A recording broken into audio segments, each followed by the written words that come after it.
ठीक है, कर लिया आपने मल्टीप्लीकेशन 6.67 इंटू 6 इंटू 7.4, इस टोटल कंप्लीट इस वैल्यू का आपका आना चाहिए 296.14, ठीक है।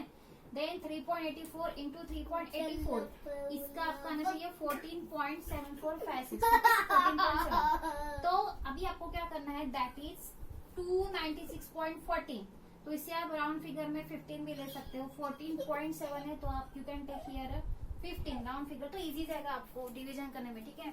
तो 15 से अभी इसको जब आप डिवाइड करोगे तो आपको 19.7 समथिंग कुछ भी वैल्यू मिलेगी यहाँ पे, तो वी हैव टेकन हियर 19.7, ठीक है। अभी यहाँ पे पावर का देखो, पावर का हमने क्या किया, जैसे 24 plus 22 46, 46 minus 11 35, okay. So 10 raised to power 35 and this is 10 raised to power 16 upon 10 raised to power 16। तो अभी यहाँ पे ये 16 ऊपर चला जाएगा तो माइनस होगा, 10 raised to power 35 minus 16, okay. तो यहाँ पे अभी आपका डिवीजन कर दिया आपने 15 से 296 को डिवाइड कर दिया, so it comes 19.7 into 10 raised to power 19, that is 35 minus 16, that is 19। तो we have to always return in the standard form, हमें स्टैंडर्ड फॉर्म में ये वैल्यू लिखनी पड़ती है। तो अभी हम क्या करेंगे, जैसे 19.7 इंटू 10 raised to power 19, ये बहुत ज्यादा फोर्स होता है, तो हम क्या करेंगे, यहाँ पे इसे एक डेसिमल पॉइंट शिफ्ट करेंगे। जब एक डेसिमल पॉइंट शिफ्ट करते हैं तो मल्टीप्लाइड बाय 10 से, तो 10 raised to power कुछ नहीं तो यहाँ पे 1 है, मतलब 1.9 इंटू 10 raised to power 1, कि हमने एक डेसिमल शिफ्ट किया यहाँ पे, इंटू मल्टीप्लाई 10 किया था, तो 10 की पावर कुछ नहीं तो हम यहाँ पे क्या कंसिडर करते हैं 1, ठीक है। तो 1.9 इंटू अभी plus 10 raised to power 19 plus 10 raised to power 1, ये होता है आपका 10 raised to power 20। So you will get 1.9 into 10 raised to power 20. So approximate in the round figure you can take 2 into 10 raised to power 20 Newton. That is the total force of attraction between these two bodies. ठीक है? Let us see. We have given here the two masses. Okay, mass of Earth and mass of Moon.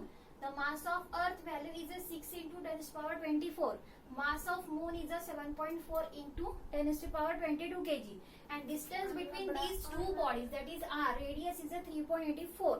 Okay, and the G value, it is a constant 6.67 into 10 raised to power minus 11. But here your G is in the meter square, so we have to convert the radius into again a meter में आपको convert करना पड़ेगा. So we have done here 3.84 into हमने 1000 से multiply किया है यहाँ पे, so it comes into the 3.84,000 है तो 10 raised to power 3 हम लिख सकते हैं यहाँ पर, 3.84 into 10 raised to power 3 and this is 10 raised to power 5, ठीक है। अभी हमने दोनों की एडिशन कर दी 10 raised to power 8, so 3.84 into 10 raised to power 8, यह भी होगी आपकी मीटर में, ठीक है। तो हम फॉर्मूले में ये सारे वैल्यूज पुट करेंगे, F is equal to what, GMM upon R square. So 6.67 into 10 raised to power 11, that is the value of G.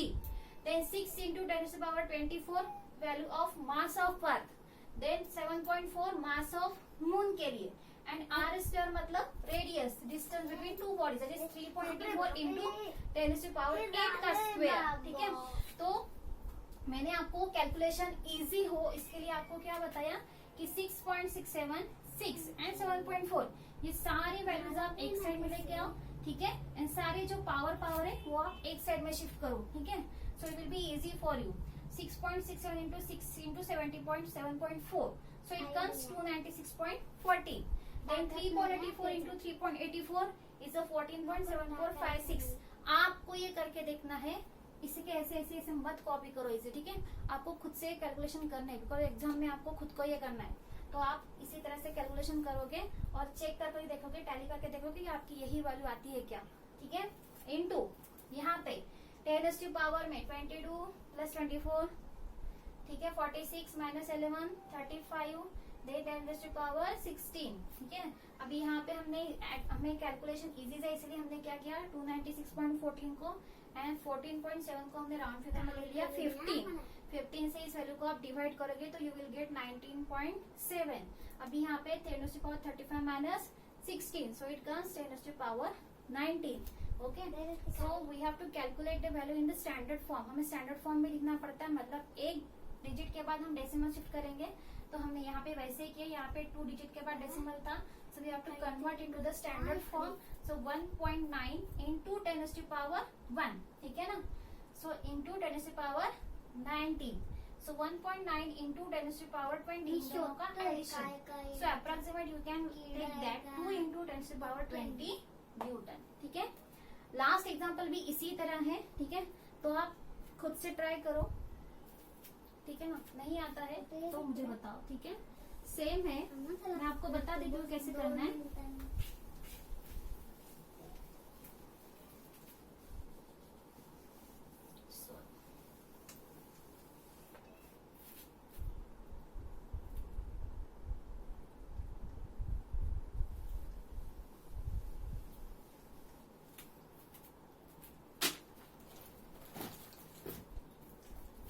In the last example, you have given the mass of Earth is the 6 into 10⁻24. Again 6 into 10⁻24 kg, ठीक है, ये आपका example number है G, ठीक है, G. Then 6 into 10⁻24 kg, that is mass of Earth. अभी आपको यहाँ पे मास ऑफ सन दिया है, ठीक है, तो मास ऑफ सन आपको दिया नहीं है, आपको वो कैलकुलेट करना है, ठीक है ना। देन आपको R की वैल्यू गिवन है, R की वैल्यू है आपकी, if the gravitational force between the two that is F and sun, the distance between आपको दिया है दैट इज 1.5 इंटू 10⁻11 मीटर। अभी देखो लास्ट एग्जांपल में यहाँ पे डिस्टेंस जो था हमारा 3.84 इंटू 10⁻5 वो किलोमीटर में था, इसीलिए हमने उसे मीटर में कन्वर्ट किया, we have to multiply into 1000, ठीक है, but here the value is already given in the metre, so we doesn't need to calculate in the metre, ठीक है, ये पहले से आपको मीटर में दी है, तो इसे अभी आपको कन्वर्ट करने की कोई जरूरत नहीं है, ठीक है। G इज इक्वल टू वही कांस्टेंट वैल्यू हमारी 6.67 इंटू 10⁻11 न्यूटन मीटर स्क्वायर, ठीक है ना, मीटर पर केजी स्क्वायर, ठीक है। तो अभी आपको ये मास ऑफ सन निकालना है, जैसे अभी आप यहाँ का मास ऑफ अर्थ है, तो आपको मास ऑफ सन जो है वो निकालना है। R की वैल्यू है, F की वैल्यू आपको दी है, F की वैल्यू है आपके पास 3.5 इंटू 10⁻22 न्यूटन, ठीक है, ये आपके पास फोर्स की वैल्यू।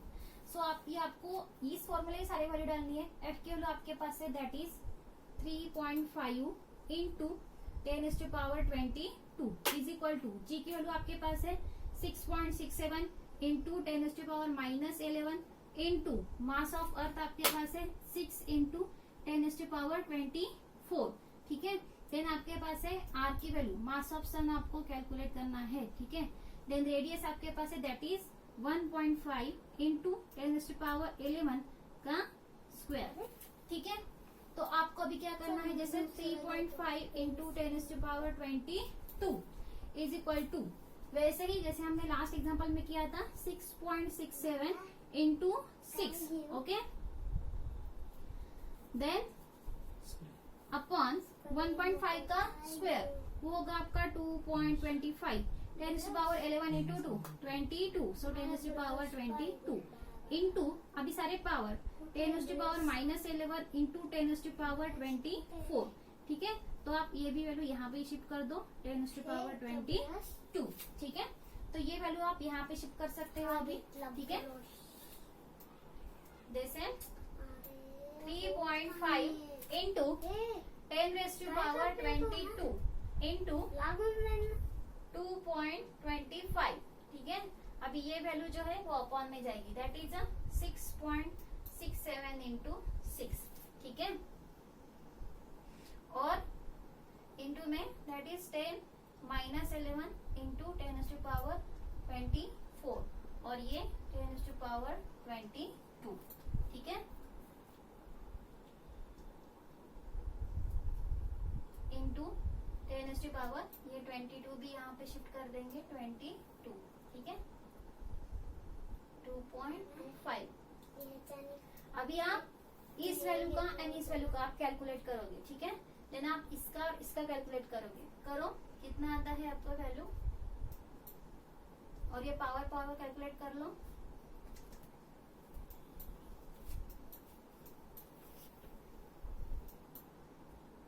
है बहुत नहीं देखो जैसे आपके लिए अभी ये होमवर्क होगा, आपको ये कैलकुलेट करना है जैसे हमने लास्ट एग्जांपल में किया था। 3.5 मल्टीप्लाइड बाय 2.25 से आपको मल्टीप्लाई करना है, ठीक है। ये जो भी वैल्यू आएगी उससे आपको इस वैल्यू से मल्टीप्लाई करना है, ठीक है। तो आप इसे मल्टीप्लाई करो, इसे डिवाइड करोगे, ठीक है।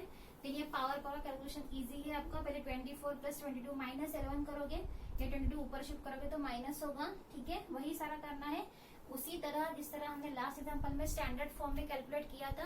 सिर्फ फर्क इतना है कि इस एग्जांपल में आपकी जो लास्ट वैल्यू आएगी ना, वो आएगी आपकी 0.196 आएगा ये पूरा कैलकुलेशन।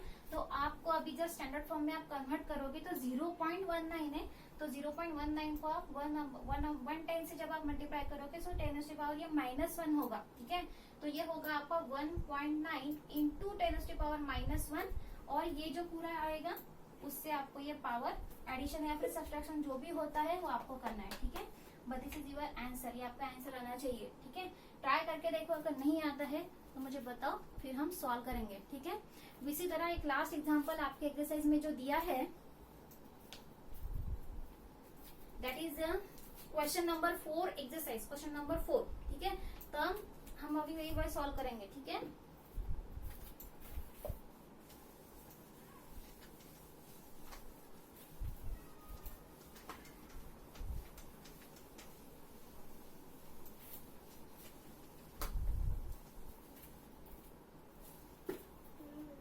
देखो, let the period of revolution of a planet at a distance r from a star be t। मतलब ये एक स्टार है, ठीक है। इस स्टार के अराउंड में एक प्लैनेट रिवॉल्व कर रहा है, ठीक है ना। This is the planet which is revolving around the star, ठीक है। इस स्टार की रिवॉल्व में अराउंड कर रहा है, रिवॉल्व कर रहा है। देन उसका जो रेडियस है दैट इज द सेंटर में है ये स्टार, ठीक है। देन इस पॉइंट से उसका जो रेडियस है that is the capital R, ठीक है। It is a distance from the star and the planet, ठीक है। ये प्लैनेट से उसका डिस्टेंस जो है कैपिटल आर है। इस प्लैनेट को एक रिवॉल्यूशन कंप्लीट करने में जो टाइम लगता है that is total time is a capital T, ठीक है। Let the period of revolution of a planet at a distance R at star be T, मतलब टी उसको टाइम लगता है पूरा एक रिवॉल्यूशन कंप्लीट करने के लिए। Prove that if it was a distance of 2r, proof करो अगर इसका डिस्टेंस इंक्रीज होता है वो होता है 2r, ठीक है। अगर इन दोनों के बीच का डिस्टेंस अगर डबल होता है 2r होता है तो इसे एक रिवॉल्यूशन कंप्लीट करने में टाइम जो लगता है वो लगता है रूट 8t, इतना टाइम लगता है। So we have to prove that time is equal to what 8√8t। ये हमें प्रूफ करना है। यहाँ पे समझ में आया आपको क्या करना है। आपको दिया है एक स्टार है, एक स्टार के अराउंड में एक प्लैनेट रिवॉल्व कर रहा है, ठीक है। तो स्टार से उस प्लैनेट का जो डिस्टेंस हमें दिया है वो है आर, कैपिटल आर, एंड उसे एक रिवॉल्यूशन कंप्लीट करने में जो टाइम लगता है वो है कैपिटल टी। बट उन्होंने ये कहा कि सपोज कंसिडर करो कि इन दोनों के बीच का डिस्टेंस अगर डबल होता है, means it is a 2r, then उसको एक रिवॉल्यूशन कंप्लीट करने में जो टाइम लगता है वो लगता है √8t। So you have to prove that t is equal to √8t। ये आपको प्रूव करना है, ठीक है। तो अभी हम सॉल्व करेंगे।